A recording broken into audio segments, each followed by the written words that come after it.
1980ની સાલમાં પ્રમુખ સ્વામી મહારાજ અમેરિકામાં બિરાજમાન હતા અને ત્યાં વિચરણ દરમિયાન એકવાર પ્રમુખ સ્વામી મહારાજે પોતાની મોજડીમાં અવળા પગ નાખ્યા, એટલે કે જમણા પગની મોજડીમાં ડાબો પગ અને ડાબા પગની મોજડીમાં જમણો પગ.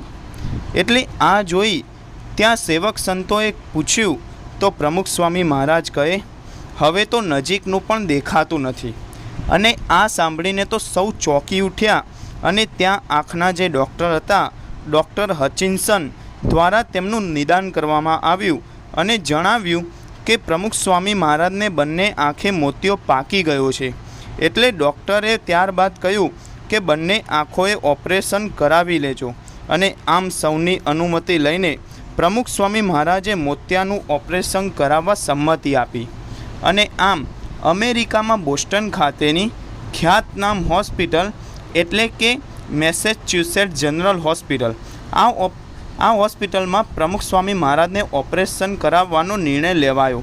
પરંતુ પ્રમુખ સ્વામી મહારાજ તરફથી ઘણી સૂચનાઓ હતી કે ત્યાં તપાસ કરજો કે સ્ત્રી નર્સ હોય નહીં, અવર જવર પણ કરે નહીં, ઓપરેશન વખતે તેમજ ત્યારબાદ આરામ દરમિયાન પણ આપણી મર્યાદા સચવાય તે ખાસ તપાસ કરજો. વિદેશની ધરતી ઉપર હવે આ કેમ શક્ય બને અને આ કાર્ય કરે તેવા પુરુષ નર્સ પણ ક્યાંથી લાવવા? હોસ્પિટલની સર્વસામાન્ય વ્યવસ્થાનો ભંગ કરવા માટે ડૉક્ટર પણ એકદમ કેવી રીતે તૈયાર થાય અને ડૉક્ટર પણ માને એવું થોડી શક્ય બને? પરંતુ પ્રમુખ સ્વામી મહારાજે એ જ સ્થિરતાથી કહ્યું, અને અહીં એવી વ્યવસ્થા થાય તેમ ન હોય તો આપણે ભારત જઈને ઓપરેશન કરાવીશું, આપણે કોઈ ઉતાવળ નથી. પરંતુ જો 15 દિવસમાં મોતિયો આગળ વધતા આંખે જામર થઈ જવાની પણ ચેતવણી ડૉક્ટરે આપેલી. એટલે જો જામર થઈ જાય તો આંખો સાવ જાય. તેથી ડૉક્ટરે પૂછ્યું, તમને બેભાન કર્યા બાદ સ્ત્રી નર્સ આવે તો કંઈ વાંધો નથી ને?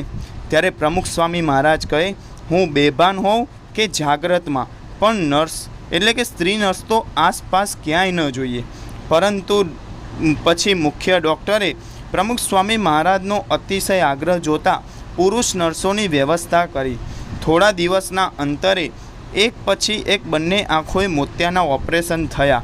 સૌને અનુભવ થયો કે દેહની જાળવણીના ભોગે પણ પ્રમુખ સ્વામી મહારાજ નિષ્કામ વ્રત પાલનમાં લેશ માત્ર છૂટ લેવા માગતા જ નથી.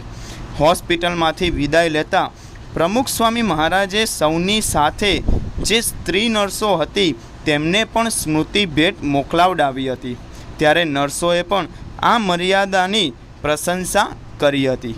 એટલે પ્રમુખ સ્વામી મહારાજે જે પણ કંઈ તેમના ભગવાન અને ગુરુએ નિયમ આપ્યા છે તે તેઓ સારધાર પાળે છે, પછી એ જાગ્રત અવસ્થામાં હોય કે બેભાન અવસ્થામાં હોય.